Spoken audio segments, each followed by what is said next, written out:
নবান্ন থেকে যেটা একটা নতুন সার্কুলার বার করেছে শিল্পবান্ধব পরিস্থিতি তৈরি করার জন্য।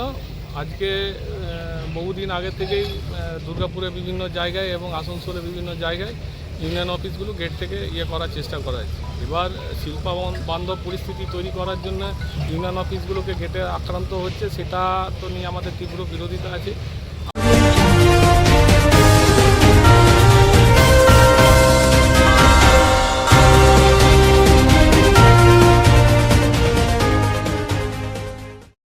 সরকার বদল আর তারপরেই বুলডোজার। দুর্গাপুরের জিই কারখানা গেটের সামনে মুহূর্তে গুড়িয়ে দেওয়া হলো 3টি শ্রমিক সংগঠনের অফিস। সরকারি জিই কারখানার মূল গেটের সামনে বছরের পর বছর ধরে ছিল তৃণমূলের সংগঠন আইএনটিইউসি, সিআইটিইউ এবং আইএনটিইউসির কার্যালয়।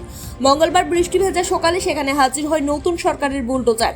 সূত্রের খবর, সরকার বদলের পরই অবৈধ দখল উচ্ছেদের নির্দেশ আসে। এমতো এডিডি এর তরফে ভেঙে দেওয়া হয় 3টি শ্রমিক অফিসের পাশাপাশি একটি সিন্ডিকেট অফিসও। ঘটনাস্থলে মোতায়েন ছিল নিউ টাউনশিপ থানার বিশাল পুলিশ বাহিনী এবং কেন্দ্রীয় বাহিনীর জওয়ানরা। শুধু তাই নয়, সূত্রের খবর সংলগ্ন রোডে তৃণমূল কংগ্রেসের কার্যালয় বলে পরিচিত শুভশক্তি ক্লাবও ভেঙে দেওয়া হতে পারে। অফিস ভাঙার সময় কোনো বাধা না দিলেও শ্রমিক সংগঠনগুলির তরফে এই ঘটনার তীব্র প্রতিবাদ জানানো হয়েছে। তবে এ বিষয়ে সংবাদ মাধ্যমের সামনে কোনো মন্তব্য করতে চাননি আড্ডার কোনো আধিকারিক।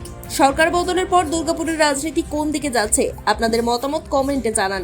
আরও আপডেট পেতে সাবস্ক্রাইব করুন ননস্টপ এক্সপ্রেস টিভি। দেখা হচ্ছে পরের খবরে। আমরা এপিএল কারখানা কেন্দ্রবিন্দু করে আইএনটিইউসি, এবিপি ওয়ার্কসম্যান ইউনিয়ন আইএনটিইউসির তরফ থেকে এই ইউনিয়নের অনেক পুরনো ইতিহাস। এই কারখানা যখন লিকুইডেশন পিরিয়ডে চলে গেছিলো 17 থেকে 18 মাসের সময়, তখন আমাদের প্রয়াত প্রধানমন্ত্রী শ্রী রাজীব গান্ধী এবং প্রয়াত ইউনিয়ন মিনিস্টার তৎকালীন প্রিয়রঞ্জন দাস মুন্সি আমাদের এই ইউনিয়নের তখনকার জেনারেল সেক্রেটারি এবং প্রয়াত আমাদের বংশীবদন কর্মকার মহাশয়ের নেতৃত্বে এই কারখানার গেট খোলা হয়। স্বাভাবিকভাবে এই ইউনিয়ন অফিসের প্রতি আমাদের একটা আবেগঘন মুহূর্ত আছে। আমরা এডিডিএতে গিয়েছিলাম, সিও ম্যাডামের সঙ্গে কথাও বলেছিলাম, বিভিন্ন জায়গায় আমরা এটা আবেদনও করেছিলাম যে এই কারখানার কেন্দ্রবিন্দু করে যেসব ইউনিয়নগুলো গড়ে উঠেছে এগুলো কারখানাতে যাতে পরিস্থিতি যেন নিউট্রালাইজ পরিস্থিতি থাকে, যাতে কোনো রকম কারখানা চলতে অসুবিধা না হয় ম্যানেজমেন্টে, সেই জন্য করা। এবার ধরুন একটা আইন প্রণয়ন হয়েছে, সেই আইনের বিরুদ্ধে তো ভারতবর্ষে এবং পশ্চিমবাংলার কোনো লোকই কেউ কিছু বলতে পারবে না। তো আমরাও এটা উপনেতৃত্বকে জানিয়েছি। আজকে এখানে ভাঙার পরিস্থিতিতে সবাই এসছে, এবার দেখা যাক কী হয়। ভেঙে দিলে প্রতিবাদ আন্দোলন বন্ধ হয়ে যাবে, এটা অন্যায় বা এটা চিন্তাভাবনা যারা করছে এটা মূর্খের স্বর্গে তারা বাস করছে। কারণ শ্রমিক বিরোধী কাজ যদি ম্যানেজমেন্ট করে এবং সেখানে দাঁড়িয়ে পড়ে আন্দোলন হবে না, এটা কেউ কোথাও বলে দেয়। ইউনিয়ন অফিস মিটে গেলে ইউনিয়ন মিটবে না। ইউনিয়নের রেজিস্ট্রেশন নাম্বার আছে, অ্যাপ্লিকেশন নাম্বার আছে, সেই কেন্দ্রবিন্দু করে পরে আমরা ওয়ার্কারের স্বার্থে এর আগেও আমরা লড়েছি, আজও লড়বো এবং আগামী দিনে লড়বো।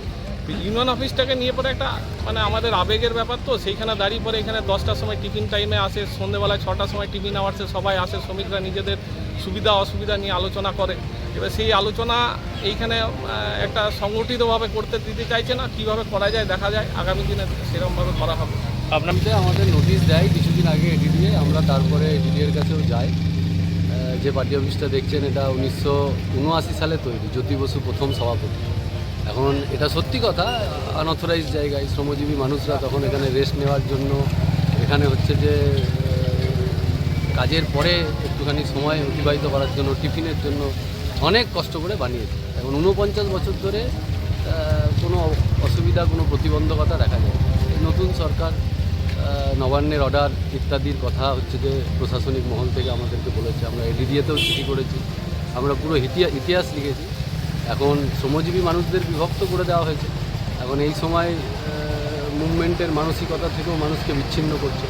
আমরা এখনও অবধি আমাদের প্রশাসনিক মহলেও কথা বলছি, আমরা অনুরোধও করছি, কিন্তু আখেরে ফল কিছু হয়নি। যেভাবে হচ্ছে যে অন্যান্য জায়গায় ভাঙা হচ্ছে, আমাদের এখানেও বেছে বেছে ট্রেড ইউনিয়ন অফিসগুলোকে ভেঙে দিই। কোন কোন ট্রেড ইউনিয়নের অফিস রয়েছে এখানে আইএনটিটিউসির আছে, সিআইটিউর আছে, আইএনটিইউসির আছে, সবগুলোই ভাঙা হচ্ছে। দোকান ফোকান সম্বন্ধে এখনও অবধি আমাদের এখানে ট্রেড ইউনিয়নের অফিসগুলোই ভাঙা হচ্ছে। এবং ওদের বক্তব্য হচ্ছে যে কোনো কারখানার গেটে কোনো ট্রেড ইউনিয়ন অফিস থাকবে না, এমনটাই সর্বোচ্চ প্রশাসন চাইছে। এখন আমাদের কাছে এমন খবর নেই অন্যান্য কারখানার গেটে বিএমএস তো নতুন, ওর অফিস আছে নাকি, এই বিষয়ে আমার তো বলার কিছু নেই। কিন্তু 49 বছরের পার্টি অফিস ভাঙা হচ্ছে, এবং যে পার্টি অফিসকে ঘিরে জরুরি অবস্থার সময় থেকে বন্ধ হওয়ার সময় শ্রমিকদের একটা রিলিফের জায়গা ছিল, সেই জায়গা ভাঙা হচ্ছে। আমরা মর্মাহত, আমরা এটার প্রতিবাদও করব, যথেষ্ট জায়গাতে করব। সব সময় সব প্রতিবাদের অবকাশ আমাদের কাছে থাকছে না, বিরোধী হিসাবে যা মানুষ আমাদেরকে জায়গা দিয়েছে তাতে। কিন্তু